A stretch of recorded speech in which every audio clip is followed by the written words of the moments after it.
super important pour nous de préserver notre qualité de vie.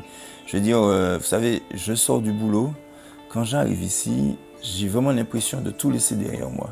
Ben, Pointe-Chaudière, c'est ça. Vous savez, quand on rentre ici, si vous venez ici vers 22 heures, vous verrez, c'est super calme. Il n'y a pas de bruit, il n'y a pas de musique à fond, il n'y a pas de gens qui font n'importe quoi et tout le monde se respecte. C'est un coin en fait où il fait bon vivre, hein, parce que bon, on se sent en sécurité à Pointe-Chaudière. On se sent en sécurité à Pointe-Chaudière parce qu'on est en complète adhésion avec la nature et ça c'est super important. Parce que c'est encore rare. Hein, je veux dire que c'est des endroits qui sont rares en Martinique et ma foi, bon, on veut conserver ça. La qualité de vie, pour nous, c'est la paisibilité, c'est le calme. C'est ce qu'on a ici. C'est la convivialité entre voisins, ce qu'on a ici. C'est préserver l'existant. C'est pas de densification supplémentaire. C'est conserver la végétation, conserver la nature, les animaux. Pour moi, c'est ça la qualité de vie sur le littoral. C'est très rare maintenant de trouver un cadre de vie pareil. On se bat pour que le peu d'endroits comme ça qui restent en Martinique ne puissent pas être pris par, je vais dire, les promoteurs où on va tout bétonner, on va tout densifier parce qu'on a compris que ce n'est pas la solution. Nous sommes environ 77 habitations sur Pointe-Chaudière. Je veux dire, ça fonctionne, quoi. Je veux dire, ça fonctionne. Si ça fait 40 ans que nous sommes là, dans les conditions où nous sommes, c'est que ça fonctionne. Maintenant, il faut améliorer ce fonctionnement-là. C'est simplement ça, c'est ce qu'on demande, nous. Hein. Tout en ayant effectivement du progrès, puisqu'on a besoin d'électricité, d'eau et de l'assainissement, que ce soit propre. Mais on veut préserver ce côté naturel qui est à Pointe-Chaudière. Protéger à Pointe-Chaudière, c'est quoi? C'est-à-dire que nous avons un bain qui est excellent à Pointe-Chaudière. Par contre, il faut le protéger en faisant en sorte que les maisons ont tout à l'égout, en tous les cas, ont des fosses qui sont aux normes, de façon à ce que le bain reste propre. Protéger le bain par des bruits de balisage ou des bruits de mouillage, de façon à ce qu'il n'y ait pas d'accident sur la mer, parce qu'on le voit de plus en plus, il y a des bateaux qui passent à toute allure, et donc il faut pouvoir protéger la zone.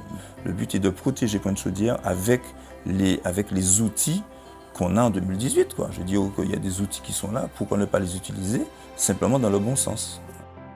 Sur le quartier Talimont, sur la partie littorale, on compte 120 familles. Il faut préserver le bien vivre ensemble, porter la modernité, mais tout en respectant l'existant. On a compris que sans assainissement à Talimont, cela ne peut se faire.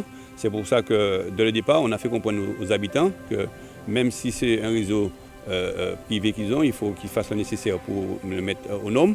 Et aussi, on a travaillé aussi pour essayer de faire un aménagement collectif, parce qu'on a compris que l'assainissement, c'est ça qui nous permet d'avoir une eau propre et qui nous permet aussi de tenir l'écosystème en état. La zone des 50 pas géométriques est bien évidemment un enjeu majeur, puisque nous sommes à la liaison entre le maritime, la mer et la terre. L'assainissement a une place majeure sur la qualité de vie, pas seulement des habitants, mais aussi de la sauvegarde de l'environnement, que ce soit sur les 50 pas que sur le reste du territoire de la Martinique. L'assainissement doit être la base, le socle de tout aménagement et de tout développement urbain sur la Martinique. L'espace sud est bien évidemment une partie prenante de l'aménagement en collaboration avec les 50 pas. Donc il n'y a pas d'assainissement collectif ou non collectif avec une solution unique, mais c'est une étude au cas par cas qu'il faudra réaliser en mettant bien en avant la protection de l'environnement, mais l'adéquation avec les moyens. Donc sur les 50 pas, il faut réhabiliter, il faut mettre en conformité, il faut entretenir pour que ça fonctionne et que ça soit pérenne. Il ne faut pas oublier le réchauffement planétaire, la montée du niveau de la mer, la gestion des risques naturels, et l'assainissement doit être adapté à toutes ces contraintes. C'est pour ça qu'il n'y a pas de solution unique.